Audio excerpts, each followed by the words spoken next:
Assalamualaikum dear students, hope all of you are in the best of your health. Today is 23rd June 2020 and today is Tuesday. It's your science lecture. Today we have to read the page number 60 and 61. We will learn their meanings as well as I will explain you the topics of these pages. Chapter number 6, whose name is the air. So let's start our today's lecture. First of all, take a sharp lead pencil and also take out the page number 60 of your science book as well. Students मैं आपको ये बताती चलूँ कि कल हमने chapter start किया था, इसका हमने 1 पेज डन किया था. It was 59 page. इस पेज पे ही आपका लॉन्ग क्वेश्चन नंबर 1 जो है वो आपका इस फर्स्ट पेज पे है, तो आप इसको मार्क कर लेंगे. एलक्यू नंबर 1 आपका यहाँ से स्टार्ट हो रहा है. इसमें है words atmosphere and describe its importance. ये यहाँ से स्टार्ट हो रहा है आपका और यहाँ तक एंड हो रहा है, यहाँ तक. सो आप इसको यहाँ पे मार्क कर लें एज वेल एज इसको हाईलाइट भी कर लें. आज हमारा जो पेज है, पेज नंबर 60 है, ये इसका हमारे पास फर्स्ट वन टॉपिक है. वो हमारे पास है कंपोजिशन ऑफ एयर, हवा की तरकीब. इसका मीनिंग लिखेंगे हवा की तरकीब के हवा जो है, एयर जो है वो किन किन गैसेस से मिलकर बनी हुई है, किन किन गैसेस का मिक्सचर है, अमेज़ा है. सो हम इसको इस टॉपिक में पढ़ेंगे. We know that air is a mixture of different gases. Major gases in air are, कि जो एयर में जो मेजर गैसेस जो होती हैं वो हमारे पास हैं. About 78% of the air is nitrogen gas. About 21% of the air is oxygen gas. About 0.03 to 0.04% of the air is carbon dioxide gas. And remaining air contains rare gases like helium and argon, etc. यहाँ पे अगर हम इसका एक pie chart बनाएं हवा की composition के हवाले से, तो हमारे पास क्या है कि फुल 78% में हमारे पास नाइट्रोजन गैस आ जाती है, जबकि हमारे पास 21% में ऑक्सीजन गैस आ जाती है. 1% में लेस देन 1% जो है हमारे पास जो है वो उस पर 0.03 to 0.04 जो है कार्बन डाइऑक्साइड आ जाती है. जबकि रिमेनिंग जो परसेंटेज है उसमें हमारे पास डिफरेंट गैसेज आ जाती हैं. रेयर गैसेस को हम नायाब गैसें कहते हैं. मतलब ये नोबल गैसेस होती हैं, ये किसी दूसरी गैस से रिएक्ट नहीं करती. इसमें हमारे पास 2 गैसेस यहाँ पे मेंशन है, हीलियम एंड आर्गोन. इसमें हीलियम है, नियोन है, आर्गोन है, जीनोन है, क्रिप्टोन है. ये तमाम की तमाम गैसेस जो हैं वो रेयर गैसेस में आती हैं. इसके अलावा some amount of water vapours, ozone, smoke and dust particles are also present in the air. इसके अलावा वाटर वेपर का आप नहीं लिखेंगे आबी बुखारात, कि आबी बुखारात भी हवा में मौजूद होते हैं. गर्द के ज़र्रात भी होते हैं, धुआं भी होता है, ओजोन भी होती है. ये तमाम के तमाम किस्में हैं हवा में पाए जाते हैं. ये तमाम जो है एयर की कंपोजिशन बना रहे होते हैं, एयर को कंपोजिट कर रहे होते हैं. नेक्स्ट हमारे पास टॉपिक है properties and use of gases in the air. इसका आप मीनिंग लिखेंगे हवा में मौजूद गैसों की खसूसियात और इस्तेमालात. हवा में मौजूद गैसों की खसूसियात और इस्तेमालात. इसका आप नहीं लिखेंगे शार्प लेड पेंसिल से.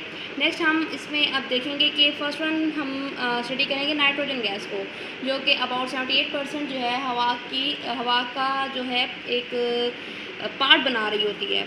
सो यहाँ पे मेजर कमी लिखेंगे अहम. Nitrogen is the major part of the air, के एयर का जो मोस्टली जो पार्ट है वो नाइट्रोजन बना रही होती है. It is a colourless gas, ये बेरंग गैस होती है. इट हैज़ नो टेस्ट और स्मेल, इसका कोई भी जायका या इसकी कोई बू नहीं होती. It is slightly soluble in water. ये स्लाइटली का मीनिंग लिखेंगे हल्की सी. ये वाटर में हल्की सी हलपजीर होती है. Nitrogen doesn't burn and does not support the process of burning, कि ये ना ही जलती है और ना ही जलने के अमल को सपोर्ट करती है. Actually it is not very active gas, तो इस वजह से बहुत एक्टिव गैस नहीं है. इसके बरक्स ऑक्सीजन जो है वो बहुत एक्टिव गैस है, जबकि नाइट्रोजन जो है वो एक्टिव गैस नहीं होती. नेक्स्ट हमारे पास है यूज़ ऑफ नाइट्रोजन, नाइट्रोजन के इस्तेमालात. यहाँ पे फर्स्ट वन हमारे पास फर्स्ट यूज़ जो है वो हमारे पास है nitrogen is use to preserve freshness of food. Preserve का मैं लिखेंगे महफूज करना, कि खुराक को, फूड्स को फ्रेश रखने के लिए हम क्या यूज़ करते हैं, नाइट्रोजन गैस यूज़ करते हैं. And nitrogen doesn't burn, it is use explosive storage tanks, कि एक्सप्लोसिव स्टोरेज टैंक्स जो होते हैं तो उनमें इसको सेफ्टी के लिए नाइट्रोजन गैस को इस्तेमाल किया जाता है, क्योंकि इसकी इस प्रॉपर्टी की वजह से कि ये ना ही जलती है और ना ही बर्निंग के प्रोसेस में हेल्प आउट करती है. थर्ड पॉइंट हमारे पास है nitrogen is used in light bulb to prevent the filaments from burning up. Filament का मीनिंग लिखेंगे शोला. नेक्स्ट वन हमारे पास फोर्थ पॉइंट है fertilisers like ammonia, urea, ammonium sulfate contain nitrogen. These fertilizers increase the fertility of land. fertility का meaning लिखेंगे जरखेज़ी. कि ये डिफरेंट हमारे पास फर्टिलाइजर्स हैं। फर्टिलाइजर्स मीन खादें, डिफरेंट खादें हो गई लाइक अमोनिया हो गया, यूरिया, अमोनियम सल्फेट। इन तमाम में क्या मौजूद होते हैं? नाइट्रोजन मौजूद होती है। इसकी क्या प्रॉपर्टी है कि लैंड की ज़मीन की जरखेज़ी को इंक्रीज़ करती है, इन्हांस करती है। नेक्स्ट फिफ्थ पॉइंट है nitrogen use in dyes, medicine, explosive. ये डाइज में, मेडिसिन में, एक्सप्लोसिव में भी नाइट्रोजन जो है वो यूज़ हो रही होती है। Presence of nitrogen in the air reduces the process of rusting of iron. आप देखा होगा कि लोहे को कुछ अरसे बाद जो है वो जंग लगना स्टार्ट हो जाता है, रस्टिंग का प्रोसेस स्टार्ट हो जाता है। तो ये हवा में नाइट्रोजन की जो प्रेजेंस होती है ये रस्टिंग के प्रोसेस को रिड्यूस करती है, कम करती है। सेवंथ पॉइंट है हमारे पास liquid nitrogen use as a coolant for freezing of blood and large computer systems. कि नाइट्रोजन गैस की जो लिक्विड फॉर्म में जो होती है उसको हम किससे यूज़ करते हैं? वो ब्लड को फ्रीज़ करने के लिए भी इस्तेमाल होती है और लार्ज कंप्यूटर सिस्टम में भी इसको हम इस्तेमाल कर रहे होते हैं उस वक्त जब नाइट्रोजन लिक्विड फॉर्म में हो। इसके बाद लास्ट वन आपके पास इसमें ब्लॉक दिया गया है, डू यू नो का। It's a very very very important short Q also कि presence of nitrogen slows down the process of burning. If there was mostly oxygen in the air, small fires would have caused great damage. कि आपसे ये question पूछा जा सकता है कि हवा में जो हम सांस लेते हैं, ऑब्वियसली हम बहुत से लिविंग ऑर्गेनिजम्स हैं, हमें सांस लेने के लिए ऑक्सीजन की ज़रूरत होती है, लेकिन हवा का मोस्टली जो पार्ट है वो उसमें नाइट्रोजन होती है। इसकी क्या वजह है? जबकि हमें ज़्यादा मिकदार में तो ऑक्सीजन चाहिए, लेकिन ज़्यादा मिकदार में हवा में नाइट्रोजन मौजूद क्यों होती है? उसकी वजह ये है कि अगर हम हवा में सांस ले, ऑब्वियसली हम पौधे जो हैं वो ऑक्सीजन प्रोड्यूस कर रहे हैं, हम उसे ले रहे हैं, हवा में कम मिकदार में 21% में जो है ऑक्सीजन मौजूद होती है। अब यहाँ पे ये मैंने कहा है कि जो ऑक्सीजन जो है वो बहुत एक्टिव गैस है, वो बर्निंग के प्रोसेस में हेल्प आउट करती है और बर्न भी होती है। Support the burning process. Oxygen की जो है ये क्वालिटी है, ये करैक्टरिस्टिक है, जबकि नाइट्रोजन की ये करैक्टरिस्टिक है कि ना बर्न होती है ना ये बर्निंग के प्रोसेस में हेल्प आउट करती है। अगर तो हवा में 78% जो है वो ऑक्सीजन होती तो इवन स्मॉल जो फायर्स हैं वो उनसे भी बहुत ज़्यादा ग्रेट डैमेज हो सकता था, बहुत बड़ा नुकसान हो सकता था, बहुत ग्रेट एक्सप्लोसिव हो सकते थे। तो इस वजह से अगर हम इवन कि हम माचिस एक मैच बॉक्स को ही अगर जलाते तो एकदम से एक्सप्लोसिव हो जाता, धमाका सा हो जाता। तो इसी वजह से अल्लाह पाक ने हर निज़ाम को एक सूटेबल क्राइटेरिया में रखा हुआ है, इक्विलिब्रियम रखा हुआ है। तो इसी वजह से नाइट्रोजन गैस की जो क्वांटिटी है वो एटमॉस्फेयर में ज़्यादा है ताकि स्मॉल फायर जो हैं वो great damage, great explosive cause मत कर सकें। And it's a very important short to also, आप इसको हाईलाइट कर लें हाईलाइटर के साथ। नेक्स्ट हमारे पास जो गैस आती है that one is the oxygen. Second most major gas of the air is oxygen. It is a colourless gas. ये भी हमारे पास नाइट्रोजन की तरह जो क्या है कलरलेस होती है। इट हैज़ नो स्मेल, इसकी स्मेल नहीं होती।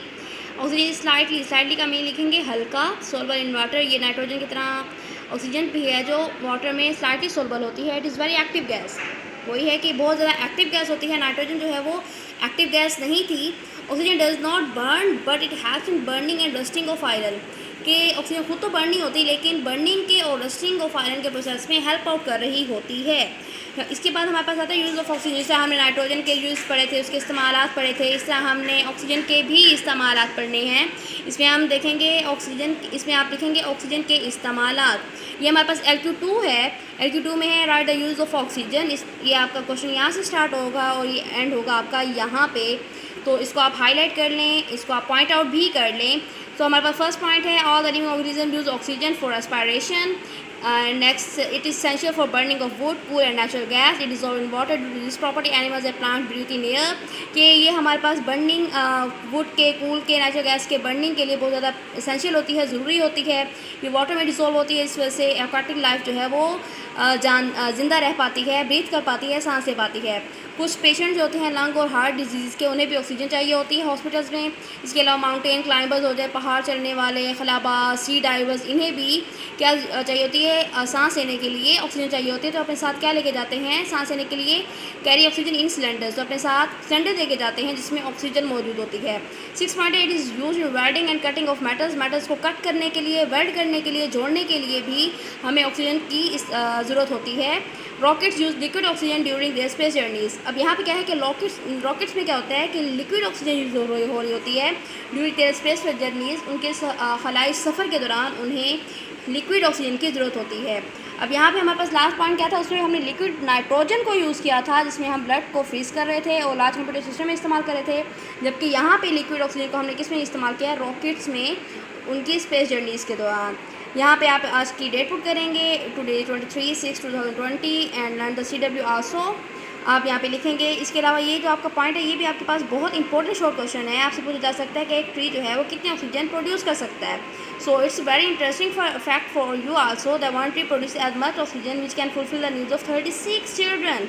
ये एक दरख्त जो है वो इतनी ऑक्सीजन पैदा कर सकता है जो 36 यानी कि 36 बच्चों की ज़रूरत को पूरा कर सकता है। तो स्टूडेंट्स का आपको आज का लेक्चर जो है समझ आ गया होगा। थैंक्स स्टूडेंट्स, अल्लाह हाफिज़।